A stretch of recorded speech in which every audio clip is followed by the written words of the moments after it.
मौलाना साहब जरा बताइए, मुझे एक बात बताइए, जब यहाँ पर जय भगवान गोयल बैठ के कह रहे हैं कि हिंदू एकजुट हो जाओ, तो क्या वो सही संदेश दे रहे हैं? क्योंकि वो बांग्लादेश में जो हिंदुओं पर अत्याचार हो रहा है उस पर सवाल उठा रहे हैं, और उन्हीं के, क्योंकि ये संदेश एक संघ प्रमुख ने दिया, अब उसके बाद ममता बनर्जी ने कहा मुसलमान भी एकजुट हो जाओ।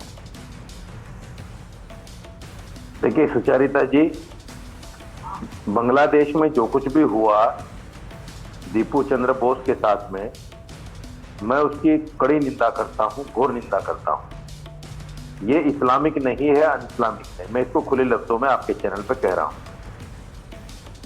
लेकिन साथ साथ एक बात भी कहना चाहता हूं, मेरे भाई गोयल साहब बैठे हुए हैं, कितना अच्छा होता आपने एक हिंदू के प्रताड़ित होने पर एक रैली निकाली और सरकार को जताया कि भाई ऐसा नहीं होना चाहिए। बांग्लादेश, अगर हिंदुस्तान में मुसलमानों की मॉब लिंचिंग होती है तो आपने कभी इस तरह की रैली निकाली क्या कि भाई हमारे देश का नागरिक मर रहा है, वो ऐसा नहीं होना चाहिए।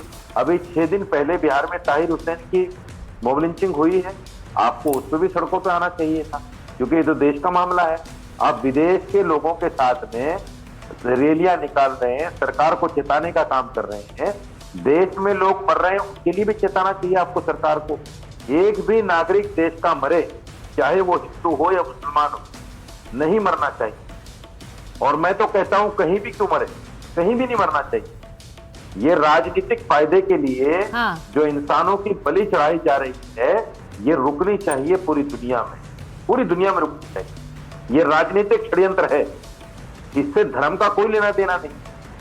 और आज जो हिंदुओं को कॉल की जा रही है कि इकट्ठे हो जाओ, ये सियासी बयानबाजी है।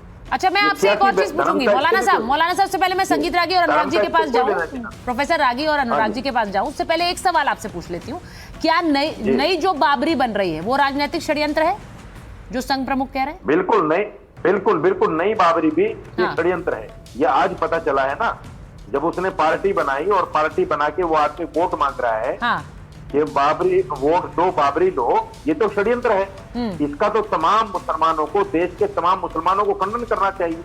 ऐसे आदमी को तो लाते मारकर भगाना चाहिए देश से। जो आदमी तमाम मुसलमानों को इसका विरोध करना चाहिए, कह रहे हैं मौलाना रशीदी, कह रहे हैं ऐसे व्यक्ति को भगा देना चाहिए, ये वो बात कह रहे हैं। मैं अनुराग जी और प्रोफेसर रागी के पास जा रही हूँ। मुझे ये बताइए अनुराग जी, ये जो बाबरी को लेकर ये पूरा एक प्रकरण चल रहा है इस देश में, नई बाबरी, संघ प्रमुख तो इसे षड्यंत्र कहते हैं, आप क्या मानते हैं, आपकी पार्टी का क्या स्टैंड है? ये बननी चाहिए या नहीं बननी चाहिए? इससे क्या एक खाई चौड़ी होगी? देखिए, बिल्कुल सही बोला है मोहन भागवत जी ने, बिल्कुल सही बनाया। ये राजनीतिक षड्यंत्र है, और जो राजनीतिक षड्यंत्र कर रहा है, ये जो कई बार बीजेपी टीम बनाती ना, ABCD, उनके में से एक टीम भी तैयार की गई है, ऐसा मेरा मानना है। पहले से B टीम है, अब ये C टीम भी B के साथ ऐड हो गई। अब ये ऐड होके इनका काम यही है, किस तरह से नफरत की बात करना, किस तरह से समाज के अंदर नफरत की राजनीति करना और नफरत को बढ़ावा दे के सपोर्ट करना इनडायरेक्टली भारतीय जनता पार्टी को। ये हुमायूं को भी पहले भारतीय जनता पार्टी में तो था, भारतीय जनता पार्टी से TMC में आया था।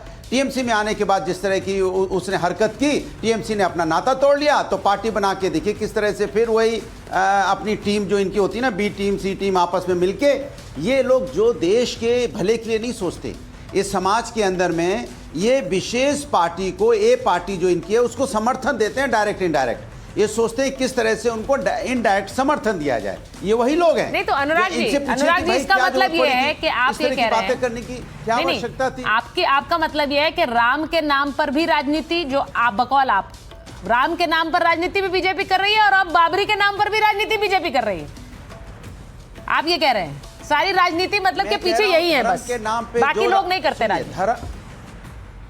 देखिए, सुनिए, धर्म के नाम पे राजनीति नहीं होनी चाहिए। धर्म मेरा आस्था का विषय है। राजनीति हमेशा विकास की होनी चाहिए। राजनीति हमेशा, जो धर्म की राजनीति करते हैं वो कभी विकास की बात नहीं करते, क्योंकि आस्था है वो हमारी, वो राजनीतिक विषय नहीं है।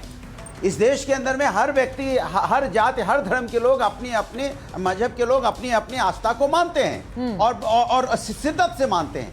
ये लोग बार बार जिस तरह की बात करते हैं, जो हुमायूं कबीर जैसे लोग जो आए, जिन्होंने ये जैसी चुनाव आया, एक इन्होंने जिस तरह की राजनीति खड़ी की, तो सही कह रहे हैं ना मोहन भागवत जी सही कह रहे हैं, ये राजनीतिक षड्यंत्र है। अच्छा, मैं और ये एक चीज समाज के अब मैं अंदर में प्रोफेसर आगे बिल्कुल आपसे ठीक पूछ नहीं रही है। हूँ, अगर जब ममता हिंदुस्तान को बनर्जी, सुनिए जो अनुराग जी बात कर रहे हैं वो तो सीधा बीजेपी पर फोड़ रहे हैं, लेकिन जब भागवत जी बोल रहे हैं कि हिंदुओं को साथ खड़ा होना चाहिए, बांग्लादेश के हिंदुओं के लिए भी आवाज यहां से उठनी चाहिए, एकता का एक संदेश है, ममता बनर्जी उस समय मुसलमानों को भी एकजुट होने की बात कर रही है। अब ये राजनीति है कि नहीं है?